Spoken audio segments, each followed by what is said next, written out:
What's going on, Chicago? Hope everybody's doing well. I just saw a news story by Chuck Gowdy of the I-Team on Jimmy Hoffa.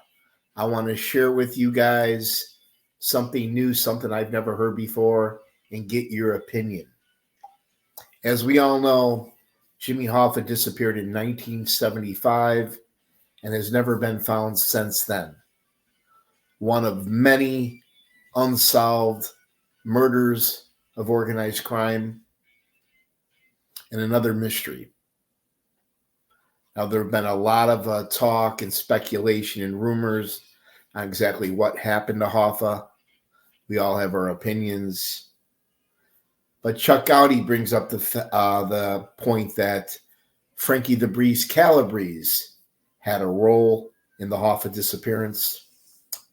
You know, when I think of Hoffa, it reminds me of Danny Seifert. Danny Seifert, like Hoffa, was friends with a lot of mob guys. And both were warned many times to back down.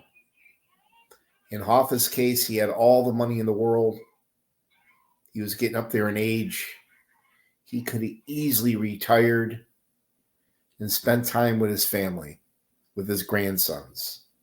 Same with Danny Seifert. But both guys were stubborn, strong-willed, refused to back down, and they both ended up murdered, victims of the Chicago outfit and organized crime. We know Danny Seifert was killed by a hit team. He was about to blow the lid wide open on the Teamsters pension fund, which was worth hundreds of millions of dollars going back to the 70s. Prosecution referred to that as the mob's golden goose. That was their piggyback bank.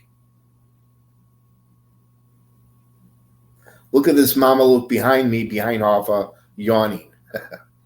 Nice photo there. So I'm going to share this with you, what you guys think. Please enter in your comments. If you like my Chicago Mob Trials, please hit the like button, subscribe, share with your friends. Here we go.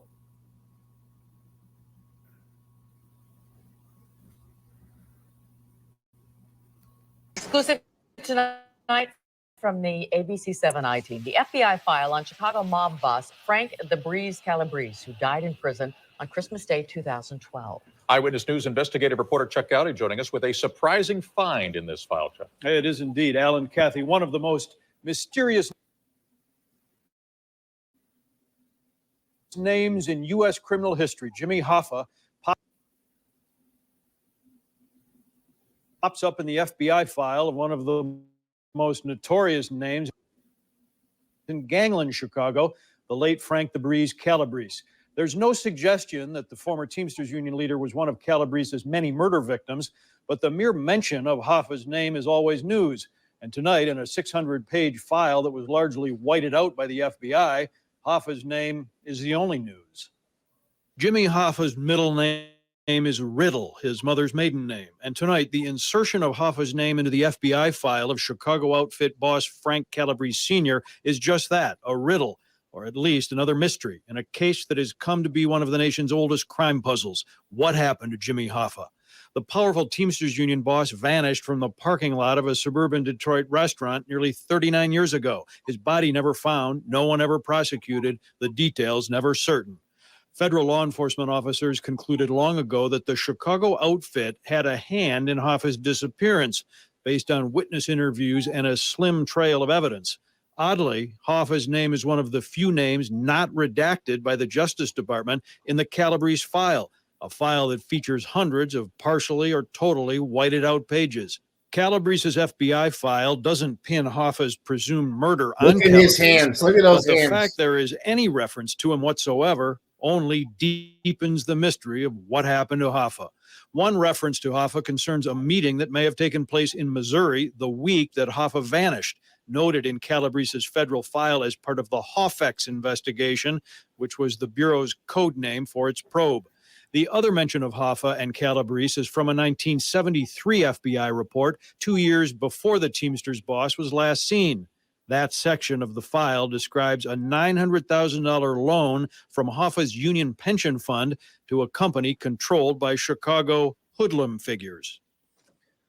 Hoffa had relationships with numerous top hoodlums in Chicago, but the Calabrese file doesn't make it clear whether he was one of them or why. Calabrese was a juice loan operator who rose through the ranks to outfit boss and became known for his unforgiving, hands-on approach to addressing mob misconduct, usually by throttling victims, strangling them, shooting them, or all three. He's no longer around, and neither is Hoffa, but both of the cases continue. Yeah, this